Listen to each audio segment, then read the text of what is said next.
কে দিল পিরিতের বেড়া লিচু যেভাবে আইতাছে আর আমার বাপ ভঙ্গি দিকে মন হইতাছে জঙ্গল থেকে হনুমান আইতাছে।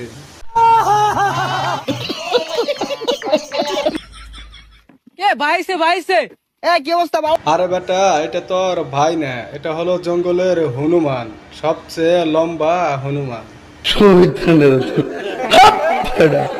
ব্রাদার ভাই আপনি তো পুরাই চেঞ্জ হয়ে গেছেন ভাই, কেমনে কি আগে তো খেত কামারে কাজ করতেন। আরে ভাই অতীত নিয়ে টান দেও কেন ভাইয়া? দিও না, আগে ছাগল রাখছে আর এখন জঙ্গলে ঘুরে, জঙ্গলে ঘুরে ঘুরে শিয়াল খেদায়। আই তুমি একটা চাকরির কথা বলছিলা, চাকরি করবে নাকি? সেনাবাহিনীতে ঢুকাই দিই তোমারে? উচ্চতা তো ভালোই আছে তোমার। তোমারে চাকরি দিব, কি চাকরি দিব জানো? জঙ্গলে তোমার শিয়াল খেদান লাগবে, শিয়াল শিয়াল। কি বলছিস তুই? সম্ভব এগুলা ভাই? এই যে ভাই আপনার গাড়ি। ভাই এই গাড়ি চালাতে গাড়ি তো অনেক সুন্দর, গাড়ি তোমার মতোই চিকু, অনেক সুন্দর। আমার চ্যাটার বাল